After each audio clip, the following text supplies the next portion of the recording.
Coming up on Mountain News this morning, we are hearing from a man who lost his mother in a house fire over the weekend. And we'll also hear from some folks who are still not satisfied with road conditions in their community. Dedicated to Eastern and Southern Kentucky, this is WYMT Mountain News this morning. Good Wednesday morning to you. I'm Caroline Mueller here with you on this January 7th. The time is now 5:31. Let's go ahead and check in with meteorologist Megan Desmel for a look at your forecast this morning.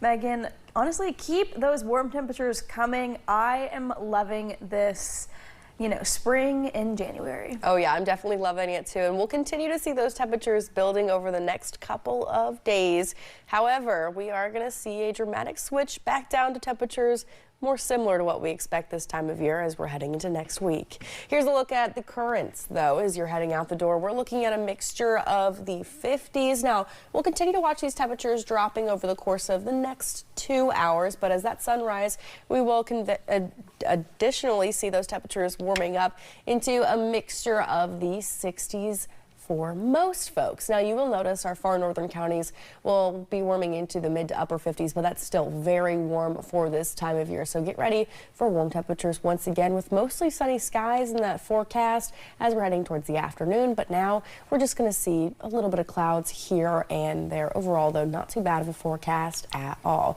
Here's what you need to know, though, over the course of the next several hours. Again, clouds this morning breaking up as we head towards the afternoon. Mostly sunny to sunny skies throughout the rest of your daytime hours. Caroline.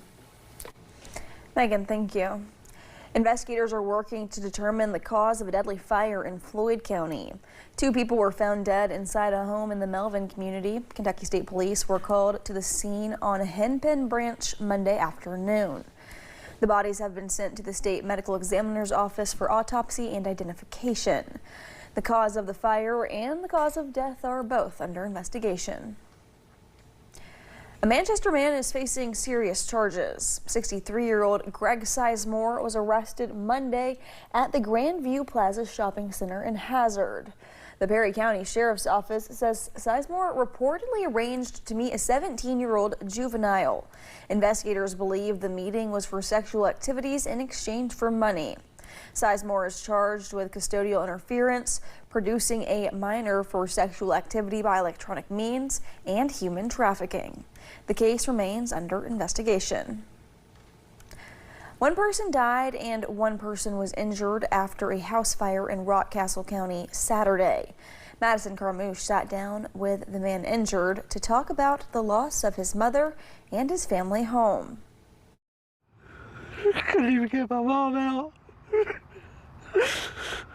After a Saturday morning fire, Nicholas Binge is now mourning the loss of his mom, Regina Binge. He says his mom struggled with her mobility, so he tried to put the fire out first before getting her out. And I seen the fire was coming down the hallway, so I yelled to my mom, "Don't go through the living room, go out your bedroom window." But he says by the time he gave his mom that warning, she had already collapsed in the living room. Binge told us he tried crawling through the home to try and save her, but it was too late. I started yelling to her, "Crawl to me, just crawl to me if you can," and I just couldn't get to her. Binge says he received second-degree burns on his head and his hands. He was taken to Rockcastle Regional and was just released on Tuesday. But aside from the burns, that was their main concern was the smoke inhalation, because they said there could be long-term problems. Binge says he has lost everything, including the family photos on his phone, because that was lost in the fire also. He says if it wasn't for his family, he wouldn't even have the clothes on his back. We just couldn't afford insurance, and it's just one of those things you never think is going to happen, because you're always so careful. But it did happen to this family, and now Nicholas Binge is left with only memories of a mother he tried to save. There's just so much gone forever. We'll never get it back. Madison Carmouche, WKYT. You can learn more about helping the family on our website or the WYMT News app. The London City Council agreed on an emergency budget. They adopted the measure during a meeting Monday night. It amends the amended budget they passed on December 16th. This latest version increases the amount of money allotted for firefighter and police salaries, plus other city departments under the December 16th version. Mayor Randall Weddle said those departments would have seen massive cuts. The London Fire Department thanked the mayor and council for passing the emergency budget. They say it provides the necessary framework for the fire department to do its job. Nearly 4 months later, folks in the Dimma community of Knott County continue to share their concerns about the safety of Kentucky Route 7 and 899. While the state transportation cabinet seems to have made some repairs, Joan and Charles Hall, along with others in the area, say the roads are still in bad shape. Our neighbors, they were a little bit upset because the road was still real bumpy. And I agree with them. It wasn't a quick, I guess what they called a quick fix from the State Department. But the roads still need a lot of work on them. You can read a statement from transportation officials in this story on our website, WIMT.com. Ongoing issues with sewage in the city of Salyersville have residents seeking answers, dealing with what they say is a failing system and a lack of public information. WIMT's Buddy Forbes has a look at the citizens' concerns. Families in the city of Salyersville say they are exhausted with the seeping sewage that plagues their homes and area businesses. You can't play in your yard. It's full of sewage. You can't lay down and sleep at night in your home.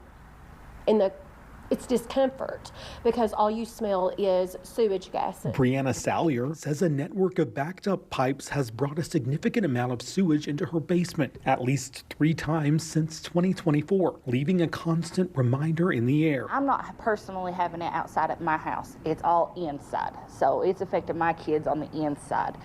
Some days we have to leave our home due to the smell inside of there. Also leaving her with the cleanup and repair bills as she watches money go down the drain to repair a problem she did not create. I just hope they fix it because we're paying a bill, monthly bill and stuff like that, and we can't even use the water.